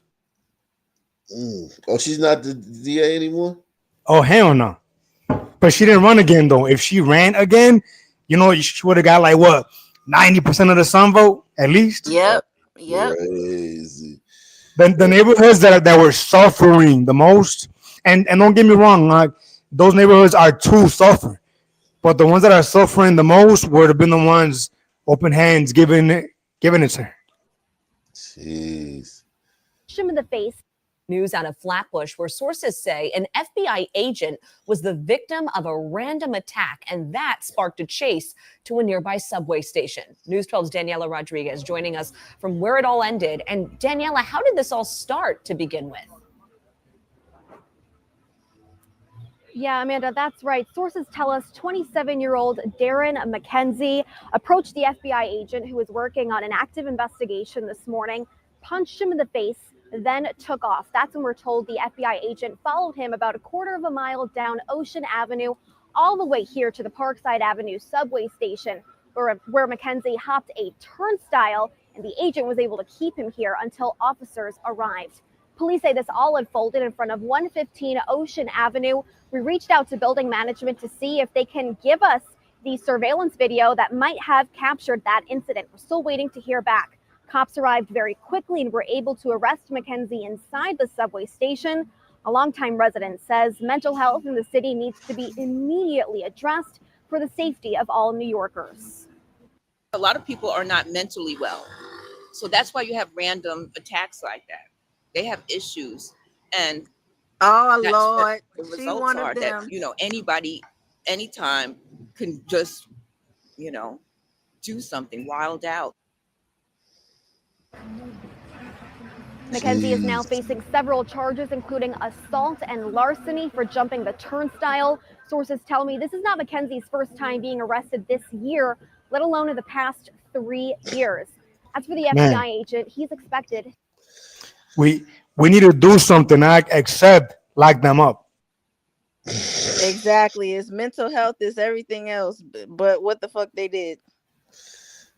That motherfucker is evil for that, man. Like those people that attack people at random, like, just think about it. I mean, like, you literally just going up to some random person. Like, that is purely evil, man.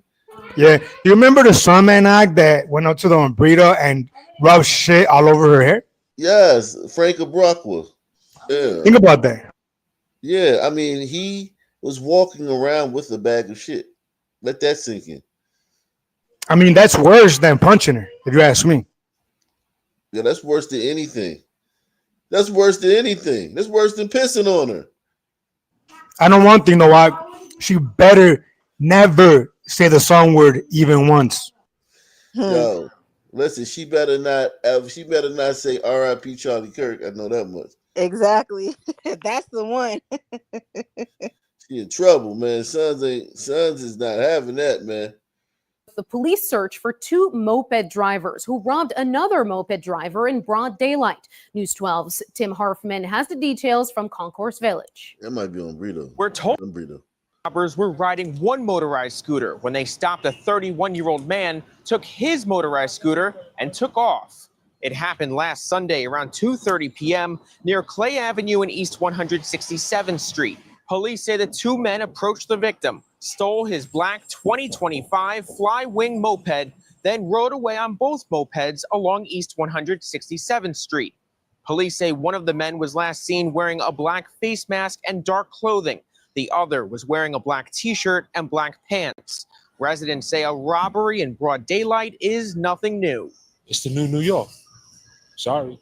It's New York City, baby. The world today is crazy, man. You got to sit there and you got to protect yourself at all times. It's not just here. It's everywhere. Thankfully, no one was hurt. If you have any information, you're asked to call police. In Concourse Village. I don't know. That Yeah. looked like Dominicans to me. But we'll take them, though. We'll take them. Yeah, okay, yeah, we'll give it to Him in the you. face. We'll take them. Then Yo, took all right, off. That's when you're told. would it be excessive if I say that dumb dudes should be whipped to death? Would they be eligible, or it's too much? Whipped to death.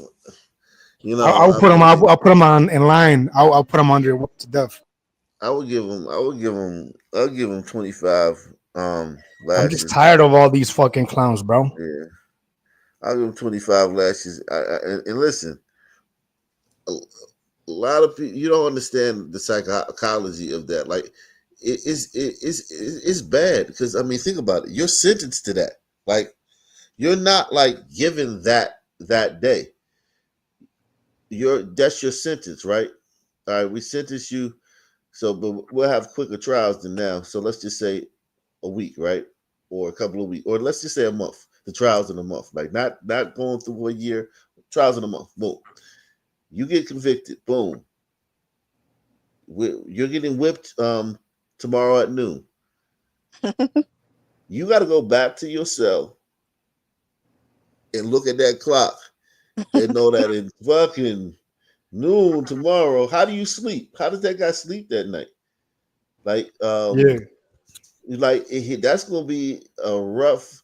That's kind of like I would want to kind of prolong it. Like, all right, we get 25 next week, and then put that motherfucking nigga in solitary. Or mix it on them. It's gonna be tomorrow, and then boom, it's gonna be next week, boy. Right, and then one day just come to his cell and wake him up in the middle of the night. I'm talking about like 2:00 in the morning. Wake up, Right, and crack whips on them. I just push you. Shove. Hey man, they got a free open slot for you now. You can go get your lashes right now. Yeah, we don't even give them a warning. Damn. And then take him out there and just give him to him and shit. I think I heard Crook saying something about sprinkling lemon juice on it. Yeah, definitely. You know what? But look at the crime we just saw, right? I think it's about that time we begin to ask ourselves, what would the Saudis do? Yeah, I mean, yeah. Cut every limb off. Yeah, I seen that. I actually saw a video of that when they cut the legs off, and of course it was black dudes in Saudi Arabia, but they cut their legs off. I mean, they cut their feet off. They cut it at the ankle. And yo, I don't know what I was expecting something different. That knife they got, that shit cut through them dudes' legs like butter. You hear me? Like that shit. It wasn't like a whee. They like sliced it like you would, like say you cutting the turkey. They just, that shit went through the leg like butter. They got some sharp ass knives over there in the fucking Middle East. And the dudes like were like squirming and everything, but that shit was quick. It was so quick and it was so like clean. I was like, damn. Like, yo, I was expecting it to be like, you know, something different. But yeah, they got videos of that. You can watch them on the dark web and shit. That shit crazy. I think that's too nice. It needs to be dull so that way you have to keep working at it. But hold on, when you wake up that next day, even though that pain of like, you know, the healing of your leg, and then knowing you ain't got your, because one thing about not having your limb is the phantom pain. That pain is just for a lifetime. That phantom pain is for a lifetime. It just you can't even. My father-in-law, he lost his leg. He had to have his leg amputated. He couldn't describe the phantom pain. He said it's just like where his foot's supposed to be, where his leg was supposed to be. It was literally the worst pain in the world. But it wasn't on the leg that was left. It was where his leg was supposed to be. Where the leg that got cut off, the part of the leg that got cut off, that place where it would be in matter, where it would be, like if it was there, that hurts. It's crazy. Phantom pain. Look at phantom pain. It's insane. And it is for life. The Hey, all right, real 89-year-old quick, bro, real matriarch quick. was allegedly killed by her 95-year-old roommate at. I gotta head out, but let me tell you a really quick story, bro. You're gonna like this. So remember that day I showed you where I was at? Yeah. After I left with you, I was testing out this 4-wheeler. We were gonna buy it, and I was riding it. You know, I'm in the middle of nowhere, and I start having trouble with it. Right, it's not going. So then and it's like gliders all over it. That's pretty much glider lane. And a truck pulls up next to me with a glider in there. Guess what he says? What? He says, "You lost, boy." I'm fucking with you. You know what he says? What? You know what he said? "Hey, buddy, everything all right?" Think about that, Chief. The glide, man. Society is unfair to these gliders, bro. The way they paint them as racist. All right. It's so unfair. They actually are the only people. Well, not on burritos do something. That will stop like that, right? No, that will judge you by the content of your character. Like, why niggas judge you by your race? Niggas judge you whether you're Hispanic, white. That's the first thing they care about. White people don't do that. They judge you by the content of your character. Right. Or even the fact that he was stopping, you know, he was with his daughter, Chief, with his like 8-year-old daughter. The fact that he could have kept going. What the fuck did he care, you know? Yeah. And again, I'm a whole burrito. I'm like, you see me, I'm a whole burrito. Yeah. You a fucking goddamn mariachi band and shit, man. Yeah. Motherfucking the Hispanic Backstreet Boy and shit. That's what you look like. Hispanic. They had the Backstreet Boys had a Spanish number, man. Salute to how dare you, man? He says your commentary on Charlie Kirk debate clip was LOL. Yeah, man. Salute to you, man. Appreciate you, man. We keeping it funky all the time, man.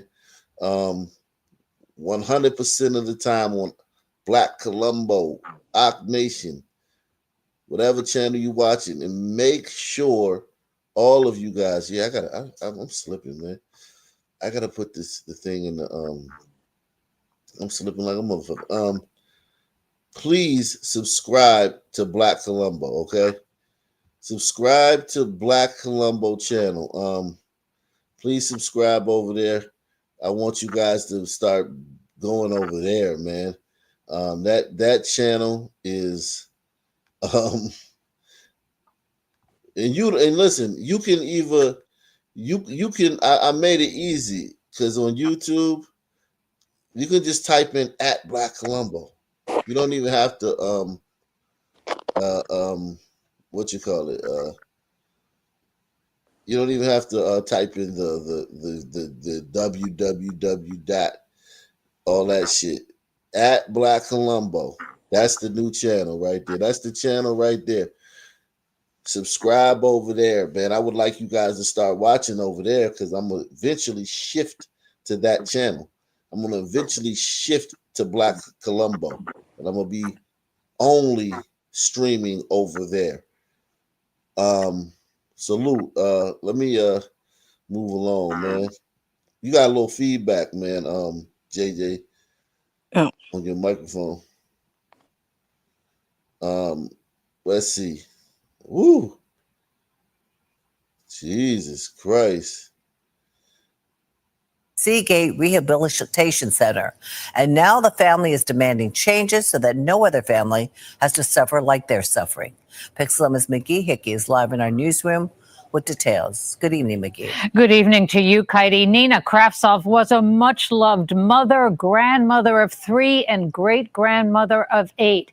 And the peaceful Holocaust survivor died so violently that her family is looking for answers as they deal with their own immeasurable grief. I couldn't believe it. I thought it was maybe it was a dream. Maybe it's a horrible dream. 69-year-old Lucy Flom is still trying to understand the tragic way her mother died at Seagate Rehabilitation and Nursing Center in Brooklyn. 89-year-old Nina Kravtsov was found in her nursing home room, unresponsive, with bloody gash marks on her face and head on September 14th. Prosecutors say she was beaten to death with parts of a wheelchair by her 95-year-old roommate, Galina. Yo, 95-year-old killed the 89-year-old? That's crazy. You would think the 95-year-old would be, would have got the worst of that, right? Exactly. Hey, What old the ladies hell? in there beefing and shit. Old ladies in there. Yeah, like you about to croak. How are you beefing? And then they got active with it. Like, it's one thing that, you know how old folks are, they ornery and shit. So, they always gonna have problems and shit. Always gonna, always gonna be some mess. Them old folks' places be a bunch of mess too. But to actually like take a piece of wheelchair and like, what I'm saying, go upside her head. That's crazy. Yes, and like the woman's old, she's 95, so it probably took her a little time to get the pieces together and start where was everyone at? Where was everyone? And the strength, like I'm sure she wasn't swinging that thing, like, you know what I'm saying, like you fucking 95 years old. How hard can you hit somebody?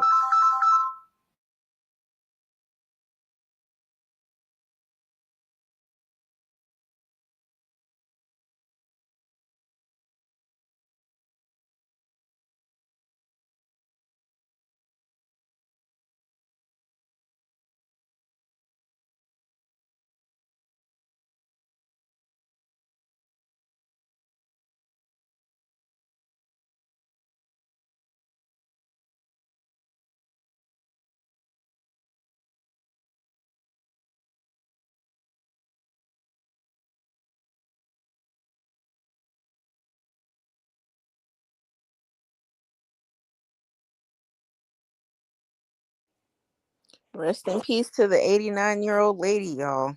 Jesus. I just want to know where everyone was at. I just don't understand. And how they didn't hear anything. There's no way.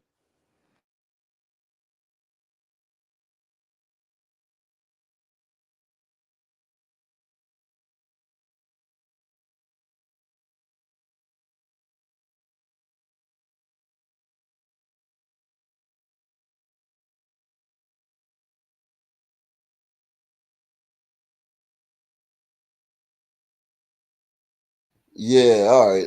Everybody's on the way home, man. So look, we're gonna wrap this up right quick. Salute to JJ, man. JJ Jacobs in the building, man. Shout out to all you guys that supported the channel, man. Appreciate you guys. I don't want to make no promises, man.